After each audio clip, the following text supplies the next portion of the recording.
नमस्कार मंडळी.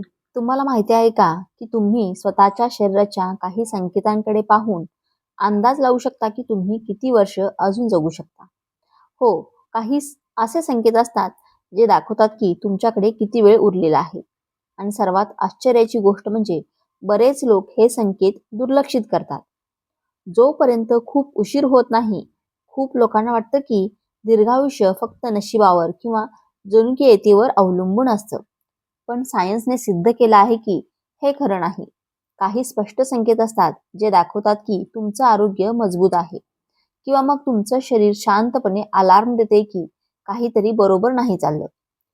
सर्वात रंजक गोष्ट, तुम्ही आत्ताच हे सगळं सुधारू शकता आणि तुमच्या आयुष्याची वर्ष वाढवू शकता. तेही ऊर्जा, आत्मनिर्भरता आणि मानसिक स्पष्टतेसह.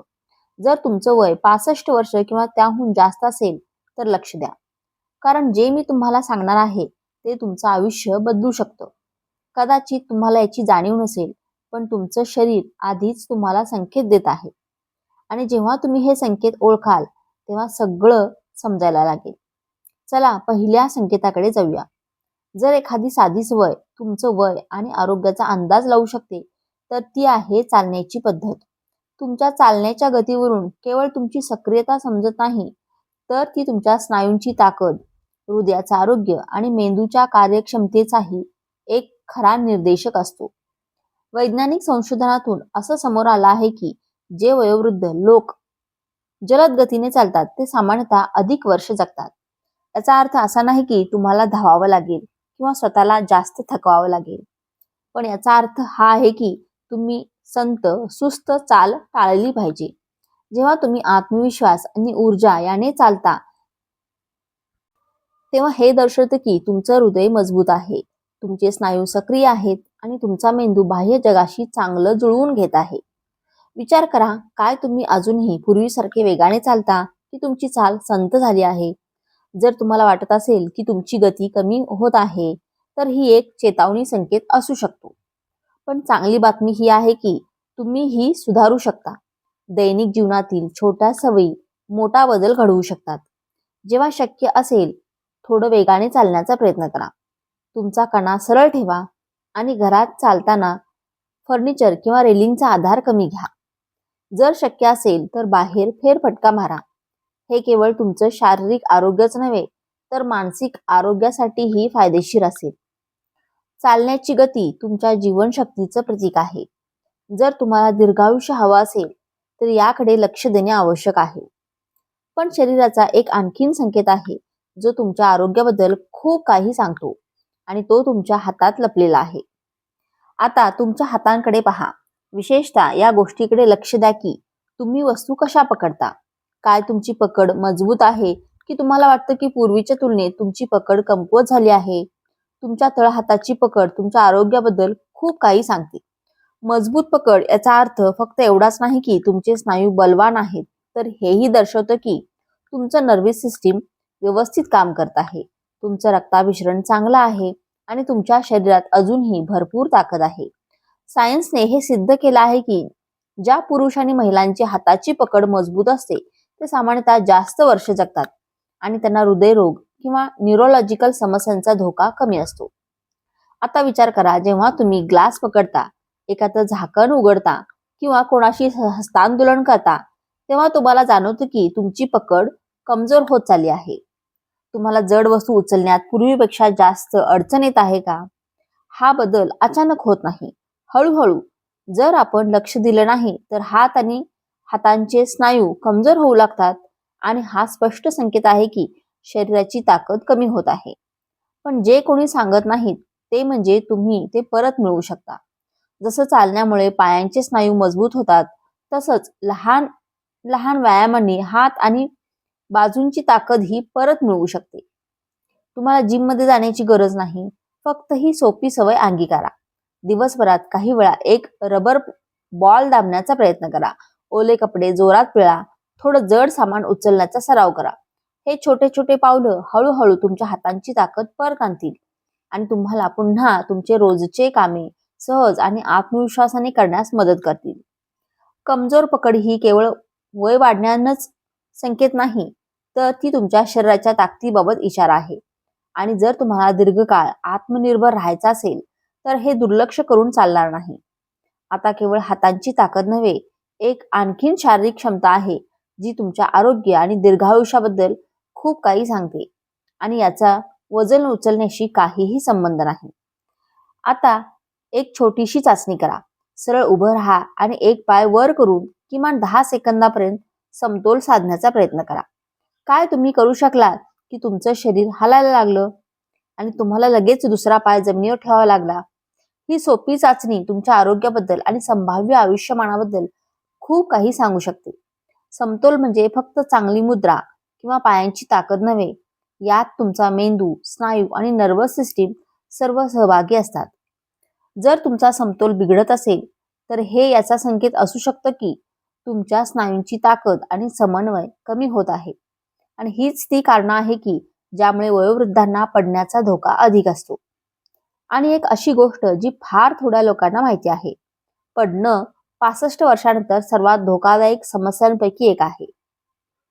एक छोटीशी ठेच देखील हाडं तुटण्यासारख्या गंभीर इजा होण्याचं कारण बनू शकते आणि वय वाढल्यावर पुनर्प्राप्ती कठीण होऊन बसते. अनेक वृद्ध लोक जे पडल्यानंतर जखमी होतात ते आपली पूर्वीसारखी चाल, लय आणि आत्मनिर्भरता गमावून बसतात. पण चांगली बातमी ही आहे की तुम्ही तुमचं बॅलन्स सुधारू शकता. जरी सध्या तुम्हाला त्रास जाणवत असेल तरी तुमचं बॅलन्स चांगलं करण्यासाठी फक्त थोड्याशा सरावाची गरज आहे. ब्रश करताना एका पायावर उभं राहण्याचा प्रयत्न करा. खुर्चीवरून हातांची मदत न घेता उठण्याचा प्रयत्न करा. खरं रहस्य हे आहे की वय वाढणं टाळणं नाही, तर वय वाढण्याच्या प्रक्रियेसाठी स्वतःचं शरीर मजबूत करणं महत्वाचं आहे. जितका तुमचा बॅलन्स चांगला असेल तितका पडण्याचा धोका कमी असेल आणि तुमचं आयुष्य तितकंच लांब आणि आत्मनिर्भर राहील. पण एक आणखीन गोष्ट आहे जी तुमच्या लाईफ एक्सपेक्टन्सीवर थेट परिणाम करते आणि ती प्रत्येक रात्री घडते जेव्हा तुम्ही झोपता. आता जरा विचार करा, काल रात्री तुमची झोप कशी होती? काय तुम्ही व्यवस्थित झोपू शकलात की वारंवार पालतं झोपत होतात, मध्यरात्री उठत होतात आणि सकाळी उठूनही असं वाटलंय की झोप पूर्ण झालीच नाही? तुमच्या झोपेची गुणवत्ता तुमच्या आरोग्य आणि दीर्घायुष्याचे एक अत्यंत महत्वाचं लक्षण आहे. चांगली झोप फक्त आरामासाठी नसते, ती वेळ असते जेव्हा तुमचं शरीर स्वतःची दुरुस्ती करतं, स्मरणशक्ती बळकट होते आणि तुमचं इम्युनिटी सिस्टीम चांगली होते. खूप लोक झोपेशी संबंधित समस्यांकडे दुर्लक्ष करतात, असं वाटून की वाढत्या वयात नीट झोप न लागणं सामान्य आहे. पण सत्य हे आहे की सतत खराब झोपेमुळे हृदयरोग, उच्च रक्तदाब, मधुमेह आणि इथपर्यंत की मानसिक क्षमतेत घट होण्याचा धोका वाढतो. जर तुम्ही दररोज सकाळी थकलेले उठता किंवा तुमची झोप ताजेपणाचा अनुभव देत नाही तर तुमचं शरीर तुम्हाला इशारा देत आहे की काहीतरी चुकत आहे. हे अनेक कारणांमुळे होऊ शकतं, जसं की चुकीचं खानपान, तणाव, अस्वस्थ करणाऱ्या वातावरणाचा परिणाम किंवा श्वासाशी संबंधित अडचणी जसं की स्लीप एपनिया. पण हे सुधारण्यासाठी काय करावं? सर्वप्रथम तुमच्या दिनचर्येकडे लक्ष द्या. तुमच्या शरीराला नियमित झोपण्याचा आणि उठण्याचा वेळ हवा असतो. जर तुमचं शेड्यूल दररोज बदलत असेल तर बॉडीचा नैसर्गिक घड्याळ विस्कळीत होतो आणि यामुळे दिवसभर सुस्ती जाणवत राहते. दुसरी महत्वाची गोष्ट, झोपण्याआधी मोबाईल, टीव्ही आणि लॅपटॉप सारख्या झगमगत्या स्क्रीनपासून दूर राहा. यांचा प्रकाश तुमच्या मेंदूला असं वाटायला लावतो की अजून दिवस आहे आणि त्यामुळे गाढ झोप घेणं कठीण होतं. या व्यतिरिक्त झोपण्याआधी तुमच्या मनस्थितीवर लक्ष द्या. जर झोपताना डोक्यात खूप चिंतेचे विचार चालू असतील तर शरीर पूर्णपणे रिलॅक्स होऊ शकत नाही. गर्भश्वास घेण्याचा सराव, सौम्य स्ट्रेचिंग, व्यायाम किंवा रिलॅक्सिंग म्युझिक ऐकल्याने मेंदू शांत होतो आणि झोप लवकर लागते. एक शांत आणि अंधारलेलं वातावरण देखील झोपेसाठी अत्यंत आवश्यक असतं. तुमचा मेंदू तेव्हाच पूर्णपणे विश्रांती घेऊ शकेल जेव्हा त्याला हे संकेत मिळतील की आता विश्रांतीची वेळ आहे. झोप ही तुमच्या आरोग्याचा पाया आहे. जितकी चांगली झोप तुमची झोप असेल तितका तुमचं शरीर आणि मेंदू निरोगी राहतील. आणि जेव्हा गोष्ट येते आरोग्य टिकवण्याची, तेव्हा आणखीन एक गोष्ट आहे जी अनेकदा दुर्लक्षित केली जाते, ती आहे तुमची भूक. तुम्हाला योग्य वेळी भूक लागते का? की तुम्हाला असं वाटतं की तुम्ही पूर्वीच्या तुलनेत कमी खात आहात आणि खाण्यात फारसा रस उरलेला नाही? भूक ही तुमच्या आरोग्याचे एक महत्वाचं लक्षण आहे. जर तुमचं शरीर व्यवस्थित काम करत असेल तर त्याला योग्य वेळी अन्नाची गरज वाटते, जेणेकरून पोषण मिळत राहील आणि आवश्यक ऊर्जा टिकून राहील. पण जर भूक अचानक कमी झाली तर हे एखाद्या गंभीर समस्येचे लक्षण असू शकतं. अनेक वृद्ध लोक खाण्यात रस न उरल्याची तक्रार करतात. हे त्यांच्या इच्छेने होत नाही, तर शरीरात होणाऱ्या बदलामुळे होतं. हे पचन मंदावणं, चवीमध्ये बदल, दातांची समस्या किंवा एखाद्या अज्ञात आजाराचे लक्षण देखील असू शकतं. भूक कमी लागल्याने पोषणाची कमतरता होऊ शकते, ज्यामुळे स्नायू कमजोर होऊ लागतात. इम्युनिटी सिस्टीम कमजोर पडते आणि वय वाढण्याची प्रक्रिया जलद होते. पण सगळ्यात मोठी चूक काय होते? बरेच लोक असा विचार करतात की कमी खाणं म्हणजे आरोग्यासाठी चांगलं आहे, पण हे खरं नाही. जे लोक कमी खातात ते अनेकदा अशा अन्नाची निवड करतात जे आवश्यक पोषण देत नाही. याचा परिणाम अशक्तपणा, चक्कर येणे, लक्ष न लागणे, पडण्याचा जास्त धोका, चांगली भूक परत आणणे. काय करावं? जर तुम्हाला वाटत असेल की तुमची भूक आधीसारखी राहिलेली नाही, तर तुमच्या खाण्याच्या विविधतेकडे लक्ष द्या. प्रोटीनने भरलेले पदार्थ खा, जेणेकरून स्नायू मजबूत राहतील.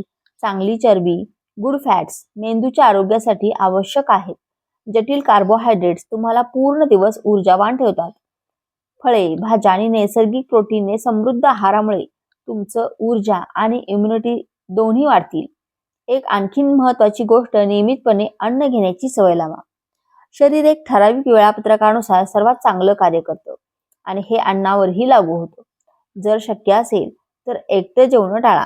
जेव्हा आपण कुटुंब किंवा मित्रासोबत बसून जेवतो तेव्हा खाण्यात रस वाढतो आणि आपलं शरीर अधिक चांगलं वाटतं. चांगली भूक आरोग्य आणि दीर्घायुष्याचे एक महत्त्वाचं लक्षण आहे. हे दाखवतं की तुमचं शरीर अजूनही मजबूत आहे आणि पूर्ण ऊर्जासोबत काम करत आहे. पण एक आणखीन गोष्ट आहे जी तुमच्या वयावर खोल परिणाम करते आणि ती म्हणजे तणाव. तुम्ही निरीक्षण केलं आहे का की काही लोक वय वाढल्यानंतरही शांत आणि आनंदी स्वभावाचे राहतात, तर काही नेहमी तणावात आणि त्रस्त दिसतात. फार कमी लोकांना माहिती आहे की आपण तणाव कसा हाताळतो. हे ठरवू शकतं की आपण किती वर्ष जगू. तणाव फक्त मानसिक समस्या नाही, याचा थेट परिणाम शरीरावरही होतो. जेव्हा आपण सतत तणावात राहतो तेव्हा शरीर कॉर्टिसोल नावाचं हॉर्मोन सोडतं, जे इम्युनी सिस्टीमला कमजोर करतं, रक्तदाब वाढवतं आणि पेशींमध्ये वय वाढण्याची प्रक्रिया गतिमान करतं. याचा अर्थ असा की जर तुम्ही नेहमी तणावात असता तर हृदयविकार, स्ट्रोक आणि स्मरणशक्ती कमजोर होण्याचा धोका वाढतो. आता जरा विचार करा, सध्या कोणत्या गोष्टी तुम्हाला सर्वाधिक त्रास देत आहेत? तुम्ही भविष्याबद्दल चिंतित असता का? कुटुंब किंवा पैशाबद्दल तणावात असता का? समस्या या जीवनाचा भाग आहेत, पण आपण त्यावर कसा प्रतिसाद देतो हेच ठरवतं की आपलं आरोग्य कसं असेल. तणाव कमी करण्यासाठी काय करावं? एक निश्चित दिनचर्या तयार करा. जेव्हा तुमचा दिवस व्यवस्थित असतो तेव्हा मेंदूला शांती मिळते. गंभीर श्वास घेण्याची सवय लावा. दिवसातून काही वेळा हळूहळू आणि खोल श्वास घ्या. यामुळे तणाव कमी होतो आणि मेंदू शांत राहतो. छोट्या छोट्या आनंदी गोष्टींकडे लक्ष द्या. ज्या गोष्टी तुम्हाला शांती देतात, जसं की संगीत ऐकणं, चालणं, मित्रांशी गप्पा मारणं, त्यांना तुमच्या दिनचर्येचा भाग बनवा. जर तणावावर नियंत्रण ठेवलं नाही तर तो तुमच्या आयुष्याची वर्ष काढून घेऊ शकतो. पण एक गोष्ट आहे जी तुमच्या आरोग्यासाठी आणि दीर्घायुष्यासाठी सर्वात जास्त फायदेशीर ठरू शकते, तुमचे नाते आणि सामाजिक जोडणी. आणि हेच पुढचं मोठं रहस्य आहे. आता जरा विचार करा, अलीकडे तुम्ही कोणाशी बोललात? तुमच्याकडे असा कोणी आहे का ज्याच्याशी तुम्ही तुमच्या चिंता, आनंद आणि फक्त काही क्षणांची शांती शेअर करू शकता? की तुम्हाला असं वाटतं की काळानुसार संवाद कमी होत चालला आहे आणि लोक दूर जात आहेत? 65 वर्षाच्या वयानंतर एकटेपणा आरोग्यासाठी सर्वात धोकादायक गोष्टींपैकी एक आहे. आणि हे फक्त एकटं वाटण्याबद्दल नाही, तर याचा परिणाम शरीर आणि मेंदू दोघांवर होतो. संशोधनातून सिद्ध झाला आहे की ज्या लोकांचे सामाजिक संबंध कमी असतात त्यांच्यात हृदयरोग, नैराश्य आणि मेंदूची वाढची कमजोरी, कॉग्निटिव्ह डिक्लाइन याचा धोका जास्त असतो. असं होतं कारण सामाजिक संवाद मेंदूला सक्रिय ठेवतो आणि इम्युनिटी सिस्टीमला बळकट करतो आणि तणाव कमी करतो. जर तुम्हाला असं वाटत असेल तर की गेल्या काही वर्षात तुमचे नाते कमजोर झाले आहेत, तर हे स्वाभाविक आहे. वेळेनुसार आपली दिनचर्या बदलते, मुलं त्यांच्या आयुष्यात व्यस्त होतात आणि काही मित्र दूर जातात. पण याचा अर्थ असा नाही की तुम्ही एकटेपणा स्वीकारावं. उलट पक्षी हीच योग्य वेळ आहे सध्याच्या नात्यांना मजबूत करण्याचा आणि नव्या नात्यांची सुरुवात करण्याचा. सामाजिकदृष्ट्या सक्रिय कसं राहावं? छोट्या छोट्या गोष्टीही मोठा परिणाम करू शकतात. तुमच्या शेजाऱ्यांशी नमस्कार, चमत्कार करा. बाजारात कोणाशी 2-4 शब्द बोला. जुन्या मित्रांना फोन करा आणि त्यांची विचारपूस करा. जर कुटुंबातील लोक जवळ असतील तर नियमितपणे त्यांना भेटा किंवा त्यांच्याशी बोला. अगदी इतक्यासाठी का असेना त्यांचा दिवस कसा गेला ही छोटी छोटी संभाषणं तुमच्या मानसिक आणि भावनिक आरोग्यावर खूप मोठा सकारात्मक परिणाम करू शकतात. नवे मित्र बनवणे शक्य आहे का? नक्कीच. नवी मैत्री करायला कधीच उशीर होत नाही. फेरफटका मारा. कदाचित तुम्हाला तिथे एखादा असा कोणी भेटेल जो तुमच्यासारखाच विचार करणारा असेल. एखाद्या कम्युनिटी ग्रुपमध्ये किंवा क्लबमध्ये सामील व्हा. धार्मिक किंवा सामाजिक कार्यक्रमामध्ये भाग घ्या. सामाजिक संबंध हे फक्त एकटेपणापासून वाचण्यासाठी नसतात, हे तुमचं आयुष्य दीर्घ आणि चांगलं बनवण्यासाठी मदत करतात. माणूस एकटा जगण्यासाठी बनलेला नाही आणि जितकी तुमची नाती मजबूत असतील तितकंच तुमचं आरोग्य चांगलं असेल. आता जेव्हा तुम्ही हे 7 संकेत समजून घेतले आहेत तेव्हा थोडं थांबा आणि विचार करा. तुम्ही यापैकी कुठलाही संकेत तुमच्या शरीरात जाणवला आहे का? तुमची चाल संत झाली आहे का? तुमची पकड अजूनही मजबूत आहे का? तुम्हाला नीट झोप लागते का? या छोट्या छोट्या गोष्टींचं ठरवलं की येणारी वर्ष तुम्ही ऊर्जा आणि आत्मनिर्भरतेसह घालवलाल की मर्यादेमध्ये अडकून पडाल. चांगली बातमी म्हणजे याने काही फरक पडत नाही की आज तुमचं आरोग्य कसं आहे. नेहमीच काही ना काही सुधारणा होऊ शकते. तुमचं शरीर अफलातून रिकव्हरी क्षमता ठेवतं आणि जितकं का लवकर तुम्ही या संकेतांकडे लक्ष द्याल तितकं चांगला परिणाम मिळेल. तर मला सांगा, या 7 संकेतांपैकी तुमच्यासाठी सगळ्यात महत्त्वाचा कोणता वाटला आणि तुम्ही सर्वात आधी कुठली गोष्ट सुधारू इच्छिता? मला तुमचं मत जाणून घ्यायचं आहे. खाली कमेंट करा आणि मला सांगा. जर ही माहिती तुमच्यासाठी उपयुक्त ठरली असेल तर ती तुमच्या कुटुंबासोबत, मित्रांसोबत शेअर करा. कारण कदाचित त्यांनाही हे जाणून त्यांचं आरोग्य सुधारता येईल. आणि जर तुम्हाला अशीच आणखीन उपयुक्त माहिती हवी असेल तर चॅनेलला सबस्क्राईब करा, नोटिफिकेशन ऑन करा आणि आगामी व्हिडिओमध्ये मी तुमचं आयुष्य सुधारण्यासारख्या आणखीन महत्त्वाच्या विषयावर बोलणार आहे. धन्यवाद. भेटूया पुढच्या व्हिडिओमध्ये.